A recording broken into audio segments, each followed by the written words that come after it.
প্রতিদিনের মতন নতুন একটা রেসিপি নিয়ে আসলাম। আশা করি আজকের রেসিপিটি আপনাদের কাছে অনেক ভালো লাগবে। ঝামেলাবিহীন একদম সহজভাবে যে কোনো সময় বানিয়ে নেওয়া যাবে এই ডেজার্ট রেসিপিটি। দেখে তো বুঝতেই পারছেন আজ আমি কি বানাবো। আজ বানাবো রাঁধুনি ফালুদা মিক্স। আসসালামু আলাইকুম ভাই বোনেরা, কেমন আছেন? আশা করি যে যার অবস্থানে বসে এই ভিডিওটা দেখছেন সবাই অনেক বেশি ভালো আছেন। আলহামদুলিল্লাহ, আমরাও বেশ ভালোই আছি। সারাদিন রোজা রাখার পরে এমন একটা খাবার যদি থাকে তাহলে তো কোনো কথাই নাই। তাই এখানে আমি দিয়ে দিব 250 গ্রাম পানি। ফালুদা মিক্সের জেলি অরেঞ্জ ফুড কালারটা দিয়ে দিব। এখন আমি চুলাটা জ্বালিয়ে নিব। তাই 2-3 মিনিটের মতন আমি এই পানিটাকে জাল দিয়ে নিয়েছি। এখন আমি একটা প্লেটে ঢেলে নিব। তা ঠান্ডা হওয়ার পরে এটা জমে যাবে।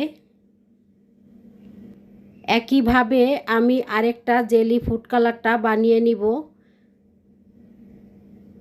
তা এখন আমি 2-3 মিনিটের মতন এটা রান্না করে আবার একটা প্লেটে এটা ঢেলে নিব। তা ঢেলে নেওয়ার পরেই এটা জমে যাবে, ফ্রিজে রাখার কোনো দরকারই হয় না। 2 কালারের জেলি বানানো হয়ে গেছে, এখন রেস্টে রেখে দিলাম। রাঁধুনি ফালুদা মিক্স রান্না করার জন্য এখানে আমি 1 লিটার দুধ নিলাম। তা দুধটাকে আমি কুসুম গরম করে এখন আমি রাঁধুনি ফালুদা মিক্সের প্যাকেটটা কেটে দিয়ে দিব। ভিডিওর এই পর্যায়ে এসে যে সকল ভাই বোনেরা এখন পর্যন্ত ধৈর্য সহকারে ভিডিওটা দেখছেন, আশা করি একটা লাইক দিয়ে পুরো ভিডিওটা দেখার অনুরোধ রইল। আর এই রেসিপিটির যদি কোনো অংশ একটু ভালো লেগে থাকে তাহলে শেয়ার করে দিবেন। আর যদি বেশি ভালো লেগে থাকে তাহলে সাবস্ক্রাইব করে আমার পাশে থেকে যেতে পারেন।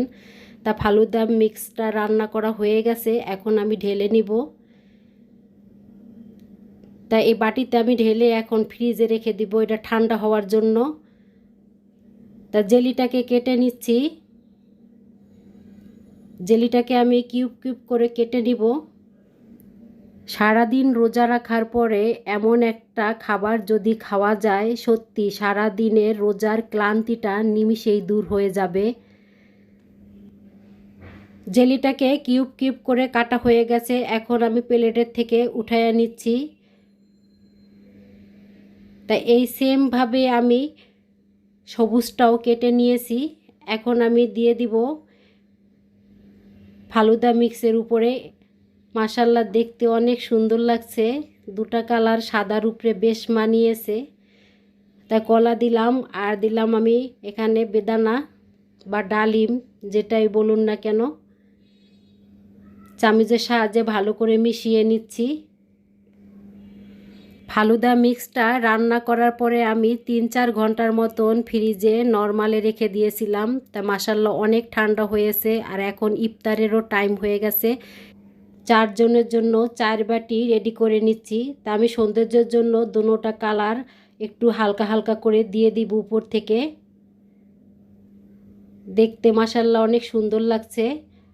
আর উপর থেকে আমি একটু বেদানার দানাও দিয়ে দিব এভাবে। আর এখন দিয়ে দিব আমি আইসক্রিম।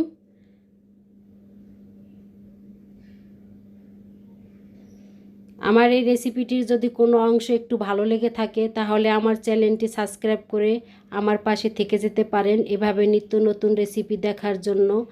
আজকের মতন এই পর্যন্ত, আবার দেখা হবে নতুন একটা রেসিপিতে। সে পর্যন্ত আল্লাহ হাফেজ, আসসালামু আলাইকুম।